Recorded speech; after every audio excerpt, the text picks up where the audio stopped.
Il y a un an, je suis partie randonner dans les Dolomites. Je crois que c'était la première fois depuis longtemps que je m'arrêtais vraiment. Je me suis fait la promesse que je ne laisserais plus jamais cette sensation de bien-être disparaître. 3 semaines plus tard, elle avait disparu. Je me lève à 5 heures pour aller bosser, je dors pas assez, je suis fatiguée. Je me fais des to-do énormes avant même d'avoir commencé. Au boulot, je fais que regarder ma montre car je sais qu'après le boulot, j'ai encore plein de trucs de prévus et ça me stresse. J'ai 30 000 non lus, 25 notifications, pas de bouffe dans mon frigo et je cours toujours. Je veux aussi streamer, je veux voir mes potes, passer du temps avec ma meuf, avoir du temps pour moi et faire plein de trucs. Et là, je craque. Il est temps de repartir marcher.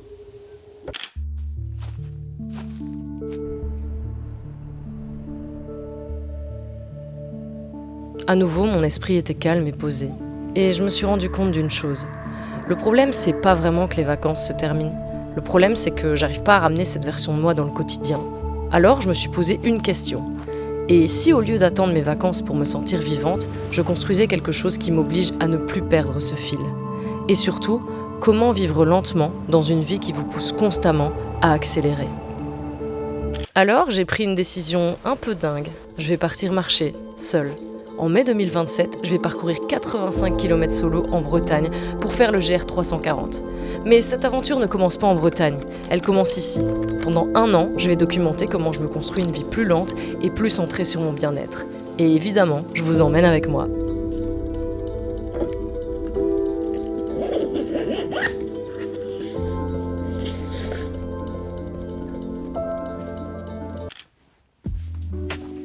Bon c'est annoncé, maintenant il n'y a plus qu'à le faire. Ça me stresse.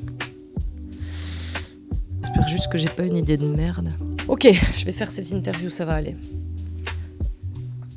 Je sais pas comment décrire mon année, enfin mes 2 années qui viennent de passer, parce que j'ai l'impression que j'étais coincée dans une espèce de marée noire remplie de goudron qui me collait et qui voulait jamais me laisser sortir. Dès que j'essayais de sortir la tête de l'eau, je retombais dedans.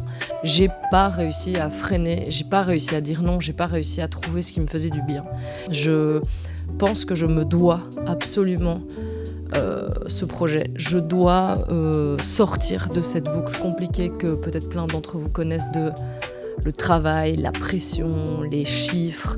J'ai vraiment envie que les choses se calment. Je sais pas du tout dans quoi je m'embarque, je sais pas ce qui va se passer. Je suppose qu'il va y avoir une phase d'alimentation, une phase de préparation sportive, une phase de préparation du projet en lui-même, et je vais vraiment documenter tout ça. C'est hyper important pour moi de revenir à ce que j'aime filmer et à ce que j'aime faire.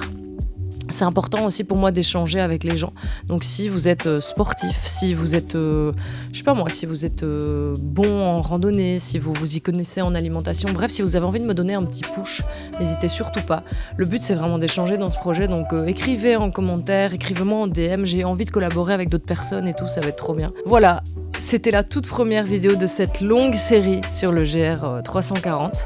Et moi, je vous dis à très bientôt pour la suite. Et puis, on verra ce que l'avenir me réserve.